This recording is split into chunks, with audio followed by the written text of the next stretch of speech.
चौथी अवस्था अतल अवस्था है। अतल, जिसका कोई और चोर नहीं है, वह इस संसार में होते हुए भी इस संसार का नहीं होता है।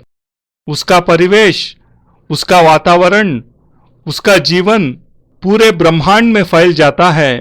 पूरा ब्रह्मांड उसका साक्षीभूत बन जाता है। फिर उसके मन में हिंदू, मुस्लिम, सिख, ईसाई का भाव तिरोहित हो जाता है। वह मंदिर में भी उसी भाव से जाता है, मस्जिद में भी उसी भाव से जाता है। वह चर्च के सामने भी उसी भाव से झुकता है। वह राम के सामने भी उसी भाव से झुकता है। उसके मन में द्वैत का भाव धीरे धीरे समाप्त होने की क्रिया प्रारंभ हो जाती है। अत्यंत गहराई में जाने की क्रिया प्रारंभ हो जाती है, जिसका कोई और चोर नहीं है। जहां ना हिंदू है, ना ईसाई है, जहां किसी प्रकार का राग द्वेष नहीं है। यदि कोई गालियां देता है, उसके मुंह पर थूक देता है, तो उसके चेहरे पर क्रोध का भाव पैदा नहीं होता। हर्ष उल्लास के वातावरण में भी उसके चेहरे पर कोई विशेष भाव पैदा नहीं होता।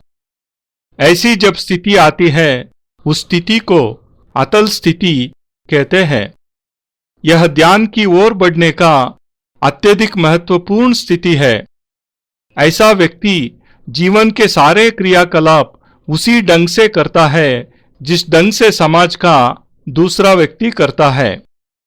वह व्यापार भी करता है, नौकरी भी करता है, पत्नी के साथ भी रहता है, वह पति के साथ भी रहती है, मगर उसमें किसी प्रकार की हानि या लाभ की अवस्था नहीं होती। अपने आप को वह संपूर्ण ब्रह्मांड से एकाकार कर लेता है। उसे पड़ोसी की मृत्यु पर दुख होता है तो वियतनाम में भी किसी व्यक्ति की मृत्यु पर दुख होता है। दोनों ही अवस्था में बराबर दुख होता है। यदि बंगाल में भूकंप आता है और उसको दुख होता है, तो अमेरिका में किसी प्रांत में भूकंप आने पर भी उतना ही दुख होता है। उसके सामने देश की भावना मिट जाती है। उसके मन में यह भाव पैदा नहीं होता कि मैं भारत, पाकिस्तान, अमेरिका या वियतनाम का निवासी हूं। उसके मन में यह भाव होता है कि मैं संपूर्णता में एक कण हूं और मनुष्यता का जहां भी क्षय होता है, जहां भी हनन होता है, उसको उतना ही दुख व्याप्त होता है जितना उसके घर में क्षय होने पर व्याप्त होता है, क्योंकि वह अपने आप को पूरे संसार में फैला देता है। वह किसी एक स्थान, एक देश, एक काल में बंधा हुआ नहीं होता। वह व्यापक हो जाता है। उसकी दृष्टि व्यापक हो जाती है। और जब ऐसी स्थिति आती है तो उसे अतल अवस्था कहा गया है। पांचवी अवस्था प्राण अवस्था का तात्पर्य यह है कि अब वह जीवन की उस ऊर्ध्वगामी प्रवृत्ति की ओर अग्रसर हो रहा है, जहां उसके आगे ध्यान अवस्था है, जहां विकार नहीं है। वह किसी भी स्थान पर बैठा है, उसके मन में किसी प्रकार की भ्रांति नहीं है, क्योंकि फिर उसके लिए भूख और प्यास अपने आप समाप्त हो जाते हैं, स्वाद समाप्त हो जाता है। मैं अचार खाऊंगा, मैं मिठाई खाऊंगा, यह भावना आती ही नहीं। कड़वा खाने पर उसे किसी प्रकार का बोध नहीं होता। मीठा खाने पर भी उसे किसी प्रकार का बोध नहीं होता। यह पागलपन की स्थिति नहीं है, यह अपने आप में अलग हटकर निर्विकार होने की स्थिति है। जब मनुष्यता के माध्यम से जीवित रहता है, शरीर के माध्यम से जीवित नहीं रहता।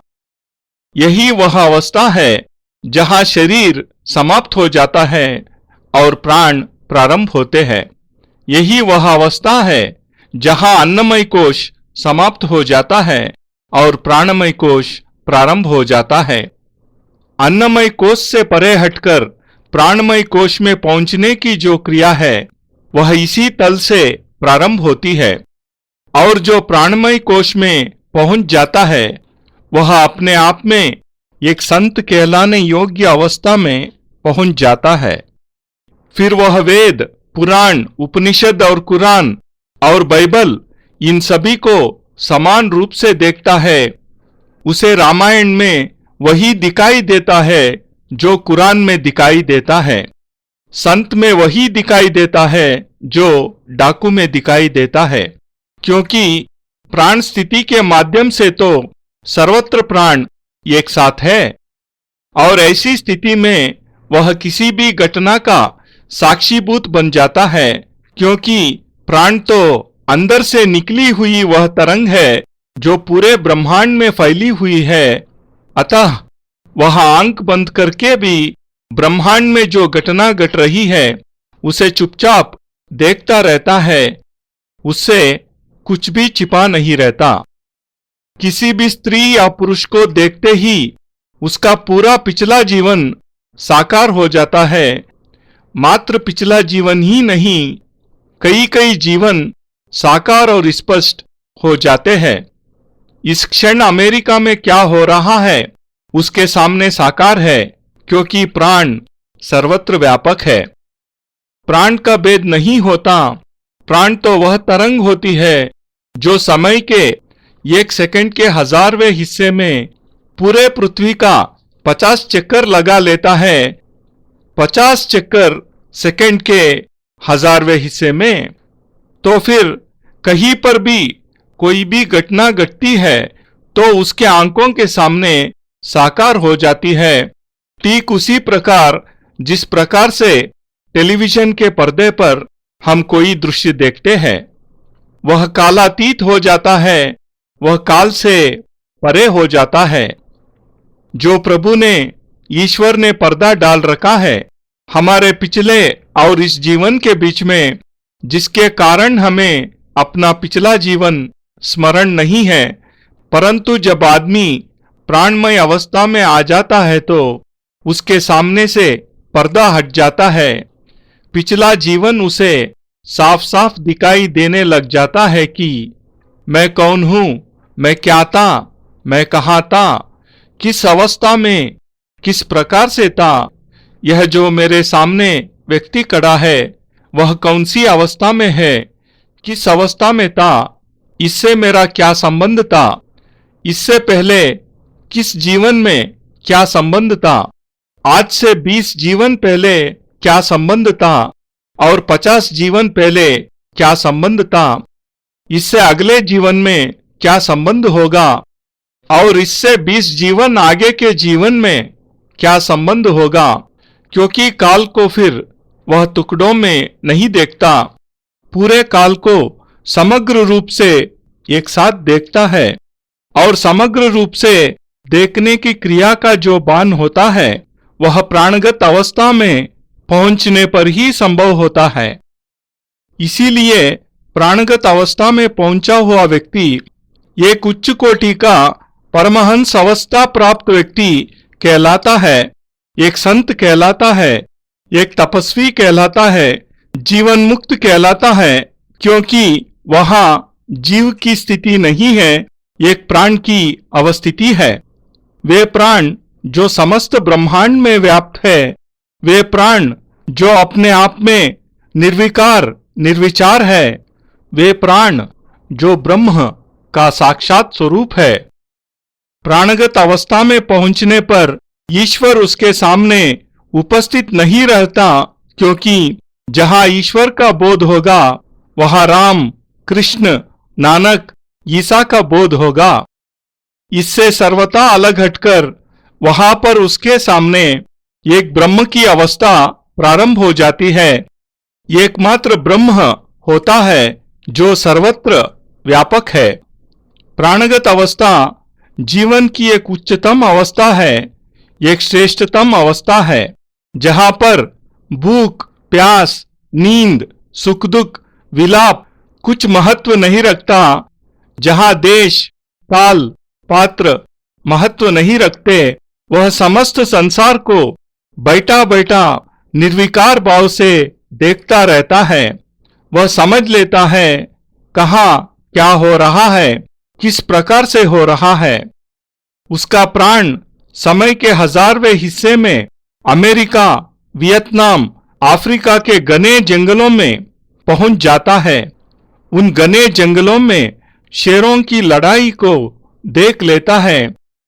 अफ्रीका के आदिवासियों में हो रहे युद्ध को देख लेता है। यह श्रेष्ठ स्थिति प्राण अवस्था में जाने पर ही संभव होती है। अगला तल निर्बीज अवस्था है। निर्बीज का तात्पर्य है प्राणगत अवस्था से भी आगे पहुंचने की क्रिया। प्राणगत अवस्था में तो विश्व में या ब्रह्मांड में जो घटना घटित होती है हम उसके साक्षीभूत मात्र होते हैं। हम केवल दृष्टा होते हैं, केवल देखते रहते हैं। इस समय अफ्रीका में क्या हो रहा है, न्यूयॉर्क में क्या हो रहा है, वाशिंगटन में क्या हो रहा है, या मेरी पत्नी क्या कर रही है, वह चुपचाप उसी प्रकार देख सकता है जिस प्रकार वह अपने आसपास पड़ी वस्तुओं को देख सकता है। जब वह इसके आगे बढ़कर निर्बीज अवस्था में पहुंचता है तो उसमें क्षमता आ जाती है जिससे वह उन कार्यों में हस्तक्षेप भी कर सके, जहां गलत हो रहा है उसको सुधार सके, जहां हिंसा हो रही है उसे दूर करने की क्रिया कर सके, अपने मन की तरंगों के माध्यम से हिंसा की घटना को रोक सके, उनको परे हटा सके। उसमें वह स्थिति पैदा हो जाती है जब वह एक हिंसक पुरुष को भी अहिंसक बना सकता है, वह सर्प विष को भी अमृतमय बना देता है, वह बिगड़े हुए सांड को भी अपने आप में शांत और सरल बना देता है, वह शेर को भी पूर्ण सदाचारी बना देता है, वह युद्ध प्रेमियों को भी शांत और सरल चित्त बना सकता है, क्योंकि उसमें क्षमता प्राप्त हो जाती है कि वह प्रकृति में हस्तक्षेप कर सके। मनुष्य के विचारों में हस्तक्षेप करके उसके अंदर जो जहर है, जो विषैलापन है, जो हिंसा है, उसको दूर कर सके। और ऐसा व्यक्ति सामने वाले मनुष्य के अंदर से काम की भावना को दूर कर सकता है, क्रोध की भावना को दूर कर सकता है। इतनी हिंसाएं होती है, उन हिंसाओं को दूर करने का सामर्थ्य उनमें आ जाती है। जितने बलात्कार होते हैं उसमें बलात्कार को दूर करने का सामर्थ्य आ जाता है। लोभ के वशीभूत होकर जितनी हत्याएं हो रही है, उस लोभ को, उस पाशविक प्रवृत्ति को मनुष्य के अंदर से हटाने की क्षमता ऐसे व्यक्ति में आ जाती है। उसे यह क्षमता प्राप्त हो जाती है कि अंदर की दुष्प्रवृत्तियों को परे धकेलकर उसको सही चिंतन दे सके, हिंसक को अहिंसक बनाकर उससे रचनात्मक काम ले सके। एक हिंसक व्यक्ति चाकू से किसी को घायल कर सकता है, और यदि निर्बीज संपन्न व्यक्तित्व उसकी उस भावना को हटाकर उसके हाथ में पेंसिल और कागज दे देता है तो वह एक अच्छा चित्र भी बना सकता है। उसमें हिंसात्मक प्रवृत्ति थी, पर हिंसात्मक प्रवृत्ति ही पेंसिल के माध्यम से सुंदर चित्रकारी में परिवर्तित हो गई, पूरा रूपांतरण ही कर दिया। प्रवृत्ति तो रही पर प्रवृत्ति को रूपांतरित कर दिया। यह उच्चतम अवस्था है, यह श्रेष्ठतम अवस्था है, यह महत्वपूर्ण अवस्था है, क्योंकि ऐसा ही व्यक्ति गुरु बनने का सामर्थ्य रखता है। यहीं पर सद्गुरु बनने की प्रक्रिया प्रारंभ होती है। अभी तक इसके पूर्व जो अवस्था थी वह केवल गुरु की अवस्था थी, लेकिन इस तल पर एक सद्गुरु बनता है क्योंकि उसकी भावना यही रहती है, मैं अपने शिष्य की काम क्रोध की प्रवृत्तियों को रूपांतरित करूं, उसको एक नया स्वरूप दूं, उसको एक नया चिंतन दूं, एक नया विचार दूं, एक नई धारणा दूं। इसके आगे की स्थिति मनस अवस्था है। इस तल पर संपूर्ण रूप से मन को अपने हाथों में लीन कर देने की प्रवृत्ति है। इस जगह पर पूर्ण समाधि, पूर्ण निश्चिंतता प्राप्त करने की अवस्था है।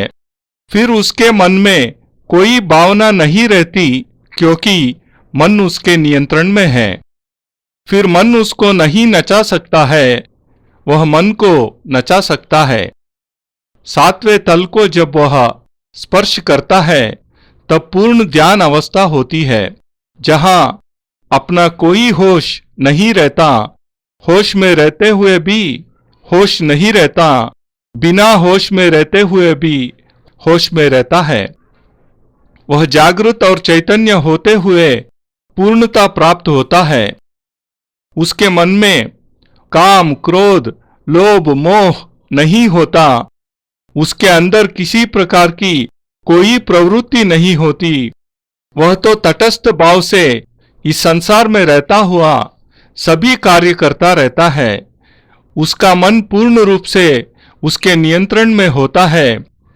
अपना ही नहीं, सामने वाले व्यक्ति, शिष्य या मनुष्य जो भी हो, उसके मन पर भी वह नियंत्रण प्राप्त कर सकता है। मन को रूपांतरित कर एक डाकू को वाल्मीकि बनाया जा सकता है, उसको ऊंचाई पर उठाया जा सकता है। उस जगह, उस गहराई में जाने की क्रिया को ध्यान कहते हैं। जब मनुष्य उस जगह पहुंच जाता है, फिर भले ही उसकी आंखें बंद हो, तब भी ध्यानावस्था में होता है। फिर भले ही उसकी आंखें खुली हो, तब भी ध्यानावस्था में होता है। नारायणो त्वं निखिलेश्वरो त्वं माता पिता गुरु आत्मा त्वमेवं ब्रह्मा त्वं विष्णुरुद्रा त्वमेवं सिद्धाश्रमो त्वं गुरुवं प्रणम्यं त्वमेव माता च पिता त्वमेव त्वमेव बन्धुश्च सखा त्वमेव त्वमेव विद्या द्रविणं त्वमेव त्वमेव सर्वं मम देव देवा त्वदीयं वस्तु निखिलं तुभ्यमेवं समर्पयेत्। जय गुरुदेव। परम पूज्य गुरुदेव योगिराज स्वामी ನಿಖಿಲೇಶ್ವರಾನಂದ ಜಿ ಮಹಾರಾಜರ ಪವಿತ್ರತಮ ದಿವ್ಯ ಚರಣಾರವಿಂದಗಳಲ್ಲಿ ಸಪ್ರೇಮಪೂರ್ವಕ ಸಮರ್ಪಣೆ ಈ ಭಾವಾನುವಾದ ಅತ್ಯಂತ ಕೃತಜ್ಞತಾಪೂರ್ವಕವಾಗಿ ಗುರೂಜಿ ನಿಖಿಲ್ ಸಚ್ಚಿದಾನಂದ